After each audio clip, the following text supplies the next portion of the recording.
buenas tardes, nosotros somos estudiantes de la Universidad Católica de Cuenca de la carrera de Psicología Clínica. En este caso hemos asistido el día de hoy con mis compañeros que son Damián Ávila, Julio Jaramillo, Mayra Maldonado y mi persona Brigitte Barrera para realizar una entrevista que va a ser grabada con la autorización de mis compañeros y la autorización de la doctora aquí presente. El nombre de la doctora es María del Carmen Palacios, médico psiquiatra en el Centro Médico Santa María de la ciudad de Azogues, donde nos encontramos actualmente. El tema que se va a tratar el día de hoy en esta entrevista es el trastorno obsesivo-compulsivo, más conocido como TOC. Para comenzar, queremos definir el TOC como un trastorno mental caracterizado por obsesiones y compulsiones. En este caso, las obsesiones son pensamientos, imágenes o impulsos intrusivos y recurrentes que generan una fuerte ansiedad. También hablamos de las compulsiones, que son conductas repetitivas o rituales mentales que las personas sienten que deben realizar para reducir la ansiedad causadas por las obsesiones. Como por ejemplo un caso podría ser una obsesión, podría ser el miedo de los gérmenes, y una compulsión relacionada sería el lavar las manos de forma repetitiva, incluso cuando no es completamente necesario. A continuación, lo que comentaba la compañera sobre el trastorno obsesivo-compulsivo, más conocido como el TOC, nos queremos enfocar en la función etiológica, en las cuales se encuentra vinculado los que son los factores biológicos, los factores genéticos, los factores psicológicos y también tenemos los factores ambientales.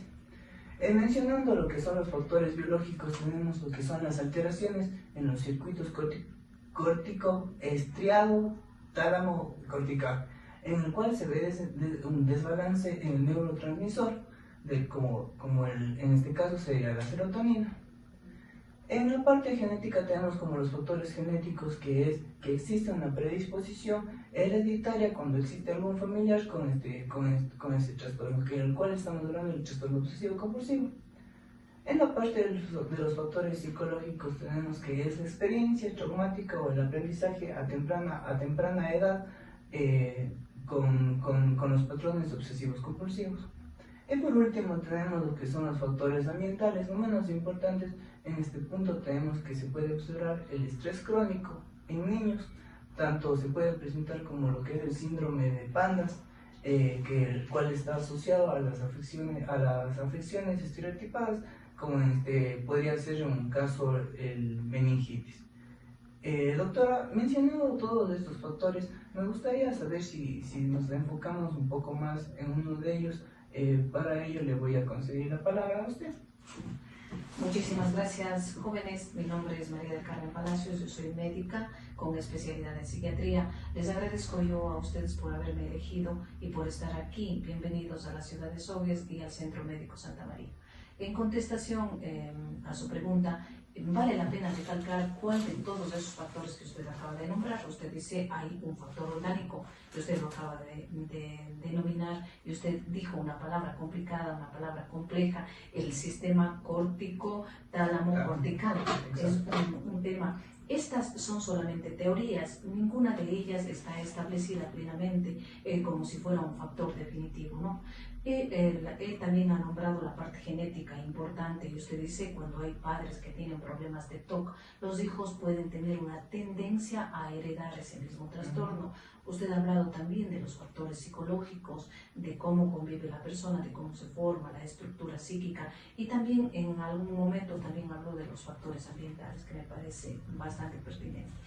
En realidad no tenemos una definición exacta para decir este es el factor absoluto que causa el trastorno obsesivo-compulsivo. Pero a mí sí me gusta muchísimo tomar el enfoque desde la teoría y desde el enfoque lacaniano, desde el enfoque freudiano. Ustedes que son estudiantes de psicología saben y lo conocen. Me gusta por tanto el enfoque psicológico. Entonces, nosotros decimos que nacemos sí como personas, podemos nacer como una persona, no como persona, sino como ser varón o como ser mujer, con una estructura física, y sobre esta carne se inscribe lo que a lo largo de la vida vamos tomando. Y esta inscripción, esta formación del aparato psíquico es el que va definiendo cómo vamos a hacer y qué es lo que vamos a presentar a lo largo. Ahora, después de haber hablado o conversado acerca de la etiología, que en este caso vendría siendo factores que pueden llegar a desencadenar este tipo de trastorno, en este caso el TOC, vamos a hablar acerca de las manifestaciones clínicas, que vendrían siendo algunas características que pueden llegar a presentar este tipo de usuarios o de personas que padecen este trastorno. De lo que hemos investigado, hemos llegado a una conclusión de que las características más comunes vendrían siendo, o en este caso en el TOC se dividen en dos: la obsesión y la compulsión. La obsesión viene siendo más bien trabajado desde la mente, y la compulsión ya vendría siendo la acción. En este caso, hablando desde obsesiones, las características más comunes que nosotros hemos llegado a investigar vendrían siendo el miedo a la contaminación, necesidad de simetría o exactitud en este caso, y también dudas persistentes, como por ejemplo, dejé la puerta cerrada, me lavé las manos, este objeto será que lo dejé en el lugar que yo creía haberlo dejado, entre otras. Es así que en cuanto a las compulsiones, hablando desde el ámbito ya desde la acción, también las más frecuentes, o en este caso las características más frecuentes, vienen siendo lavarse las manos de una manera excesiva, revisar objetos o situaciones repetidamente, también organizar objetos de una manera rígida y sobre todo específica, donde ellos creen que están bien, y por último contar o realizar rituales mentales. A raíz de estas características o estas manifestaciones clínicas, doctora, nos gustaría que nosotros como grupo nos retroalimente comentándonos si existen otras manifestaciones clínicas que sean importantes destacar en este momento a raíz desde su experiencia laboral. Muchas gracias. Me parece muy pertinente la pregunta que usted acaba de mencionar, y en verdad en el ámbito clínico es un poco difícil y complicado, diferente al ámbito académico en el que están ustedes. Desde mi práctica médica, verdaderamente he visto algunos casos. Sobre todo me viene a la mente el caso de una persona de unos 18 años. Ella había ingresado a la universidad y me vino a visitar cuando yo estaba trabajando en el Instituto Ecuatoriano de Seguridad Social en el Hospital del Día. Era una chica sumamente delgada, muy demacrada, y la mamá le había traído porque no tenía la voluntad de moverse, ni siquiera quería moverse, ni siquiera quería venir. Y cuando yo le preguntaba, ella me decía: doctora, es que no puedo dejar de lavarme las manos. Yo me lavo las manos muchísimas veces en el día, tengo que lavar mi ropa a veces 3 o 4 veces en el día, pero toda mi ropa. Ya no quiero ir a clases, no puedo estar tranquila, hay muchos pensamientos que vienen a mi mente. Yo creo que cuando voy al hospital me contamino, creo que hay millones de bacterias, y esas bacterias cuando yo entro se me pegan en la ropa. Y esa es la razón por la que me lavo tantas veces. Mis manos ya no aguantan más, mire cómo están mis manos. Estaban totalmente, la piel estaba enrojecida, estaba descamada, estaba una niña.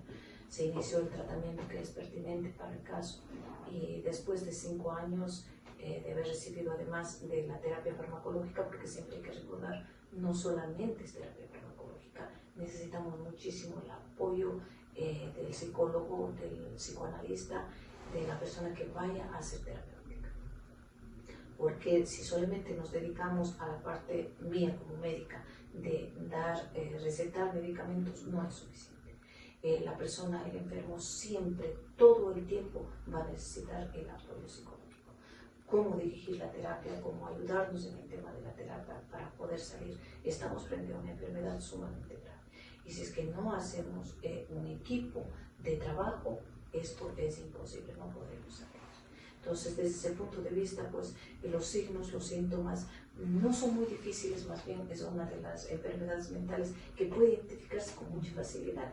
Si es que nosotros vemos que sobre todo hay mucha compulsión, porque las compulsiones son las que nos guían, son el hilo directriz, digamos, del diagnóstico, porque nos pueden también llevar a equivocaciones. Siempre hay que hacer diagnósticos diferenciales.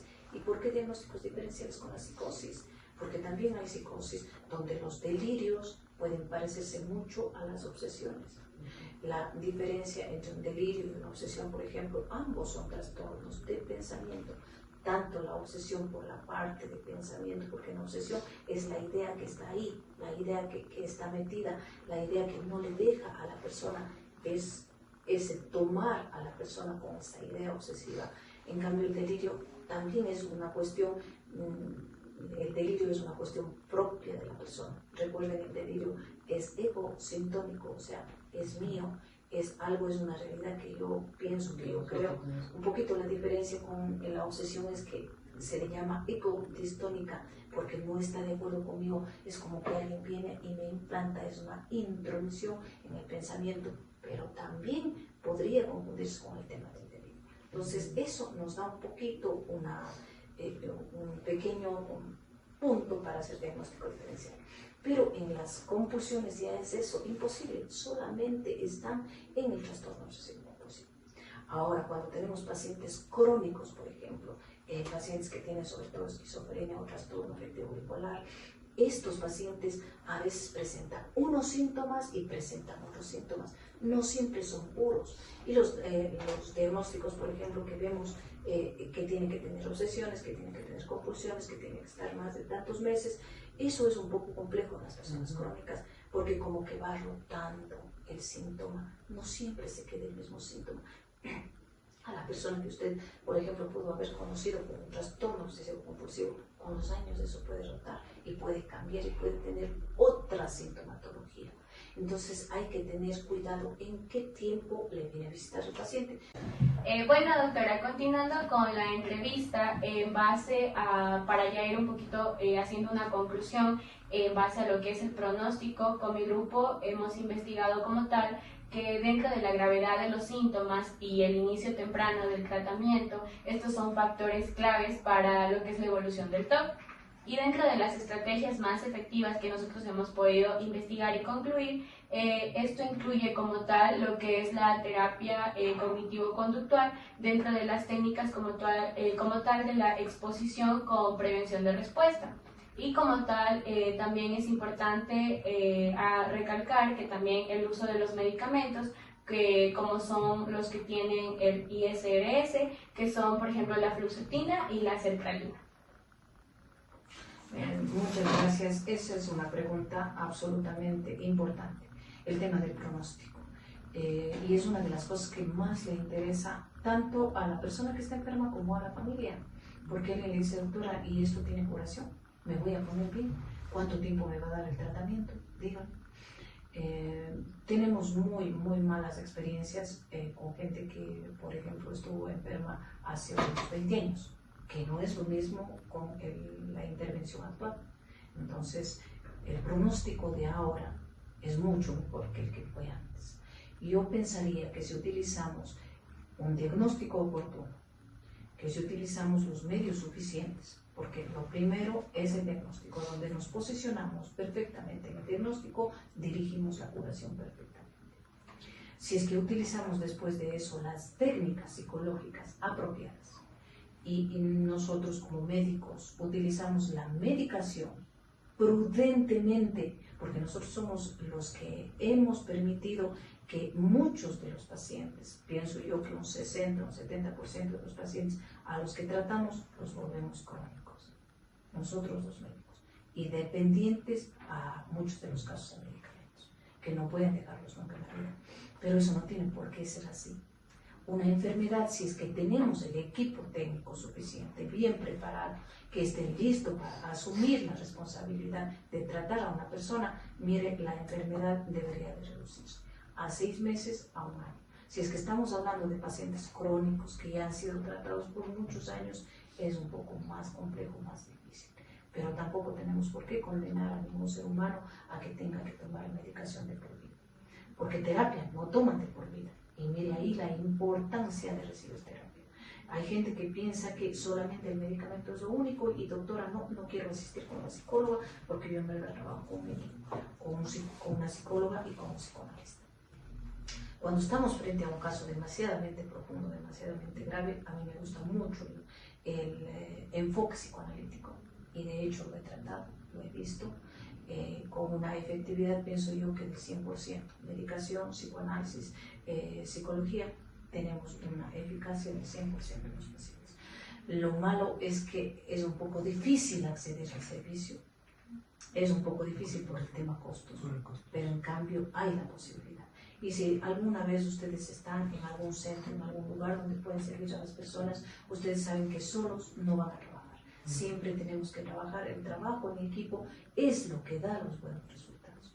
Porque yo puedo saber mucho, puedo medicar bonito, puedo darle el medicamento ideal para el TOC, que ahora tenemos un abanico de medicamentos de última generación, son muy buenos, menos efectos colaterales, menos sedación, mucho mejor tolerancia, entonces con efectos que empieza efecto clínico, por ejemplo, entre 2 o 3 semanas, que antes teníamos que esperar un mes, mes y medio, 2 meses, en cambio ahora los efectos son rápidos. Yo como médico puedo hacer eso, pero estamos hablando de una enfermedad mental, estamos hablando de una cuestión psíquica. Entonces, la importancia que tiene la intervención de la parte psicológica, indispensable. Si no, no hay curación. Lo que va a haber es cronicidad. Lo que a lo mejor le va a interesar a alguien que produzca medicamentos o que venda medicamentos es que tengamos pacientes de por vida. Y no debería ser así. Ahí sería la dependencia al medicamento más. Exactamente, pero es una creación tanto de nosotros como los médicos, como el poco interés y la falta de motivación del propio paciente, porque a veces son cómodos. Vaya donde el psicólogo, ustedes a veces necesitan hacer sesiones 1, 2, 3 veces a la semana. Ah, no, es que no tengo. Entonces, el paciente con TOC, sepan ustedes que es un paciente grave, que es un paciente difícil, que puede cronificarse, de hecho va a cronificarse porque hay una estructura psíquica vulnerable, sí es cierto, pero que es un paciente que puede ser estabilizado, que se le da el apoyo y el interés necesario, esa persona va a estar, puede tener un nivel de funcionalidad absolutamente adecuado. Es una persona diferente, que piensa diferente, que siente diferente, y no por eso tiene que ser catalogado como enfermo. Él es enfermo mientras tenga los síntomas. El rato que está asintomático es uno de nosotros. Que piense diferente, que haga diferente, eso no les da el derecho de decirle que sea loco o que esté discriminado por eso. Ese es el mensaje que nos mandó y que nos dejó Jackson. Para dar por casi finalizada la entrevista, quisiéramos preguntarle más en el sentido farmacológico, ya que sabemos que los inhibidores selectivos de recaptación de serotonina son comúnmente utilizados, pero quisiéramos saber, en base a todos los pacientes de TOC que usted ha llevado a cabo, ¿cuáles son los fármacos que usted más recomienda y las dosis iniciales para este tipo de trastorno? Muchas gracias. Esa es una pregunta básicamente médica que a ustedes como psicólogos tal vez les va a servir como informativo, pero que es necesario, porque ustedes van a tener que controlar y van a ser una de las personas que tienen que motivar al paciente a tomar el tiempo suficiente, por tanto es bueno estar informado. Nosotros tenemos una escala de medicamentos, un abanico de medicamentos. Antiguamente utilizábamos y teníamos pocos medicamentos en realidad, pero ahora tenemos un sinnúmero de medicamentos con muchísimos laboratorios que están apareciendo y que verdaderamente ofrecen un tiempo de acción ultra corto. Entonces, miren, los tiempos de acción en los medicamentos, por ejemplo, la persona empieza a tomar y hay un primer tiempo donde tiene que impregnarse, se llama el medicamento. Va a producir un poco de sedación, esto dura más o menos 8 días y tiene que estar tomando todos los días. Hay un segundo tiempo de acción donde viene ya el efecto clínico entre la segunda y tercera semana, donde la persona se siente mejor, se siente más aliviado y al mes va a estar bien, tiene que estar bien. Un mes de tomar medicamentos para que recién esté bien. Ustedes necesitan conocer eso, porque su paciente les va a comentar: doctora, en verdad me siento como somnoliento, me siento mal, me siento cansado, y ahora ¿qué hago? ¿Dejaré mejor la medicación? Este medicamento me está haciendo mal. Pero si ustedes saben que el medicamento normalmente, si la persona lo está tomando, tiene que tener ese primer efecto en el cuerpo para después tener un efecto clínico, porque se está impregnando para llegar al sistema nervioso un medicamento, porque recuerden, se llaman psicotrópicos porque actúan a nivel del sistema nervioso central. Y para llegar hasta allá tienen que atravesar una serie de barreras que se llama la barrera hematoencefálica. Esa barrera no se la atraviesa tan rápido. Ni tomarse un antidepresivo es como tomarse, por ejemplo, un medicamento para la tos, un medicamento para la gripe, un medicamento para la infección, para el dolor de cabeza. Uno se toma algo para el dolor de cabeza, el paracetamol, en 10 minutos usted ya no tiene dolor de cabeza. Pero en cambio, si usted va a tomarse un antidepresivo, usted va a tomarse un antidepresivo, adicto va a tomarse un antipsicótico. No, pues yo tengo que estarme tomando todos los días para alcanzar niveles suficientes en plasma y para que esos niveles suficientes puedan atravesar la barrera hematoencefálica y llegar e impregnarse en el sistema nervioso central y desde ahí darnos el efecto. Entonces necesitamos que haya un tiempo y un plazo. Dentro de la elección de los medicamentos, en primer lugar, el tipo de paciente, porque hay que hacer exámenes de sangre. Uno tiene que garantizar la vida de la persona. Entonces no es que llega, me dice un ratito, estos son los síntomas y yo puedo hacer previamente un diagnóstico, una impresión diagnóstica, ¿no es cierto? Una hipótesis diagnóstica, que es la que manejamos preliminarmente. Yo ya le mando a hacer, si es que es necesario tomografía, si es que es necesario un electroencefalograma, si es que es necesario examen de sangre, indispensables, porque necesito saber función renal, función hepática, necesito ver si es que no hay una cantidad muy grande de glóbulos rojos, glóbulos blancos, y partiendo desde ahí, de acuerdo a la edad de cada persona, voy a elegir el medicamento idóneo.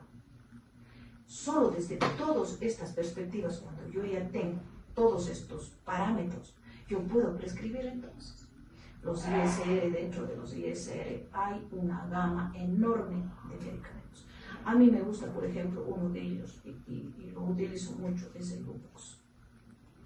Muy bueno, es moderno, es uno de los ISR, muy bueno. Nunca utilizo un medicamento solo, a mí me gusta mezclarlos porque estamos hablando de un problema a nivel de conducta, comportamiento, digamos, esto con las compulsiones y con las obsesiones, que es un trastorno del pensamiento. Y para el pensamiento lo mejor que tenemos para organizar, para mejorar el tema del pensamiento son antipsicóticos. Entonces siempre tienen que ir esas dos partes. Y como es tanta la angustia, porque la persona se siente angustiada, recuerden que algo ego distónico, o sea que no está de acuerdo conmigo, es una intromisión que yo siento, entonces bajar la ansiedad. Utilizamos benzodiazepinas. Si es que hay alteraciones del sueño, benzodiazepinas de acción larga. Si es que no hay alteración del sueño y es más la molestia en el día, pues utilizamos benzodiazepinas de acción corta o de acción ultracorta. Más o menos así, la idea es que ustedes tengan un conocimiento a grosso modo, digamos, de cómo es la terapéutica y la necesidad que ustedes como psicólogos tienen de apoyar, en cambio, la labor médica desde ahí, de comprender por qué es que los medicamentos tienen ese efecto. Nosotros utilizamos por promedio, si es que es un primer episodio, 6 meses de dar el medicamento todos los días y luego empezamos un destete que puede durar hasta un año. Si es que es un segundo episodio, nos recomiendan hasta 2 años, Y desde ahí, miren, es muy importante la intervención psicológica, que es la parte de ustedes como terapéutica, o a mí me gusta muchísimo cuando hay pacientes crónicos y complejos, la intervención psicoanalítica. El doctor Guillermo Ceballos es parte de mi equipo técnico, con él hemos trabajado y hemos tenido resultados excelentes. En algún momento pues les puedo dar los testimonios de muchas personas que han recibido, sobre todo alguien que tiene TOC. Chicos, eso estoy encantada de poder servirles. Muchísimas gracias. Muchas gracias.